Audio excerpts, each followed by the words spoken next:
As mentioned above, the Battle of Bull Run is a perfect example of smug logistical thinking in Richmond. When the tide had turned and Stonewall Jackson had his new name, the victors just stood there like a stone wall.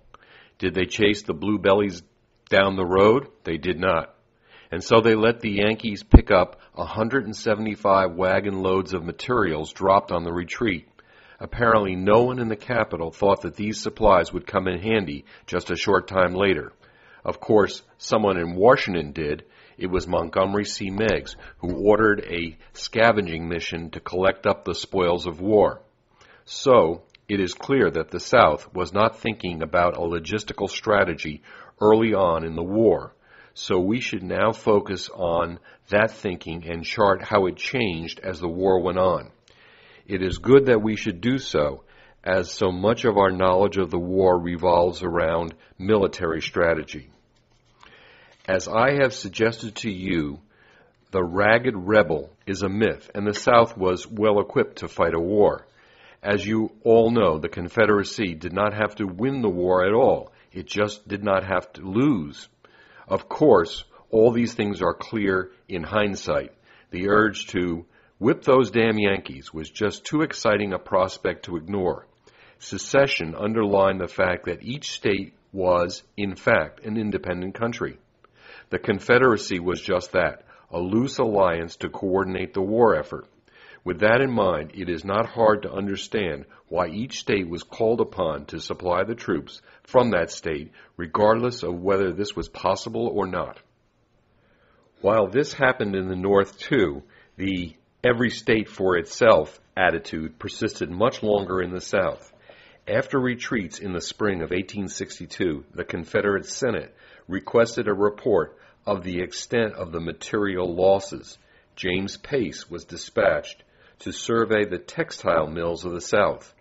Although he received a warm reception in North Carolina, Governor Vance maintained a vice grip on all of state supplies. Promises were made that the state would give over clothing to the central authorities, and Myers back in Richmond counted on the states for cooperation. However, this proved to be a forlorn hope, as Vance refused to relinquish control.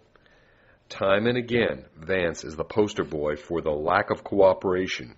At a critical time in the war, we have this letter from Lawton to Vance, January 21st, 1864.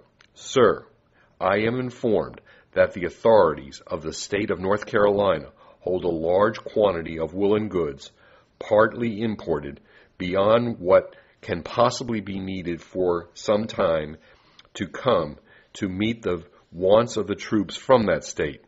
As all of the manufacturing resources of the state have been devoted to the service of the soldiers therefrom, and the state besides has enjoyed, through its enterprise, unusual facilities for drawing supplies from abroad, it occurs to me that there may be on hand excess of other necessary articles, such as shoes and blankets, that may be spared for a while to aid the service at large, the stress of the winter months.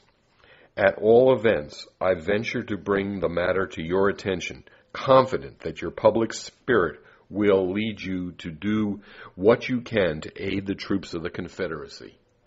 Just at this time, we are greatly in need of woolen goods and cloth heavy of any description, and blankets. Shoes, too, would be acceptable. The recent heavy losses experienced by this department in connection with the blockade has restricted somewhat its resources, and if you advance for a while any supplies referred to, they will be acceptable, and I will come under an obligation to return the same early in the spring, when the pressure now upon me shall in part have passed by. As I have mentioned earlier, Vance sometimes came to the rescue, but more times than not, the states put their own need before the nation's need.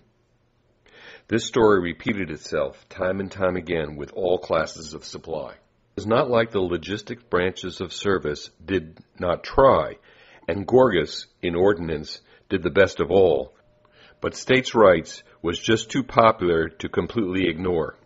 In some sense, in the end, the states holding back meant that in the later concept of decentralization worked better. But that is not the point. People like Myers tried to centralize supply, at least the management of same. As early as September of 1861, Myers had set up the Clothing Bureau to manufacture and distribute clothing to all the armies. This worked so well that even in the period from August 1864 until the end of January 1865, the following issues were made: 104,199 jackets, 140,570 trousers, 167,862 shoes, 157,727 shirts, 170,139 drawers, 74,851 blankets, 27,011 hats, and 4,861 overcoats. Not too shabby at the very end of the fight. As the war dragged on, supply chain issues and distribution became as pressing as production, maybe even more so. One illustration will highlight this point. 30 carloads of uniform cloth sat on sidings in Charlotte, North Carolina, and the train took 2 weeks to move 13 boxes of clothing and shoes from Florida to Dalton, Georgia, according to the Richmond Enquirer, November 28, 1862. To make matters worse, both Union troops and local citizens who were suffering on the home front looted unguarded trains. It is doubtful that a policy of decentralization would have helped, although the South did not pursue a formal policy of decentralization except in ordinance. We find a lot of evidence that they had de facto centers of production throughout the country. Like the aforementioned stories about Vance, states maintained their local production. As the war came to a close, it is surprising how many sites the Yankees were able to torch while defeating rebel armies. As we have already discussed, blockade running was the key to a successful buy strategy.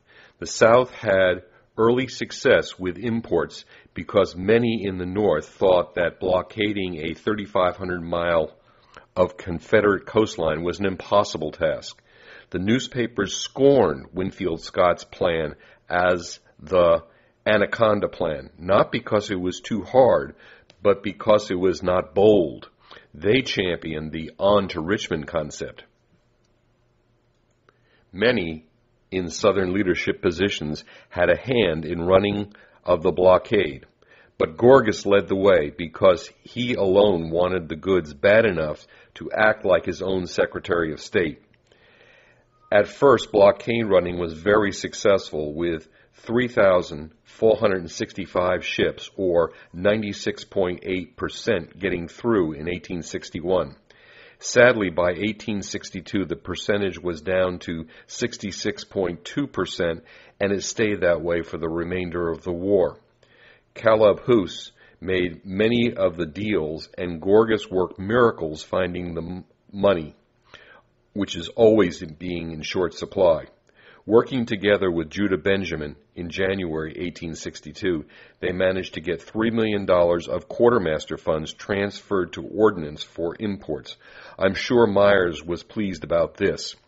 When hard cash was not available, Gorgas made sure that exports of cotton were made available. Many people are unaware that blockade runners only operated near the southern ports. This is because these swift ships could hold only a limited amounts of cargo. They also burned hard coal so as not to generate black smoke. Ideally, you wanted these greyhounds to make as many dashes into port as they could. Thus, ordnance set up warehouses on British islands for transshipment to the ultimate destination. The quality of the imports was generally good to excellent. After the capture of Vicksburg, General Grant thought so much of the 60,000 muskets that fell into his command that he replaced the U.S. arms with Confederate.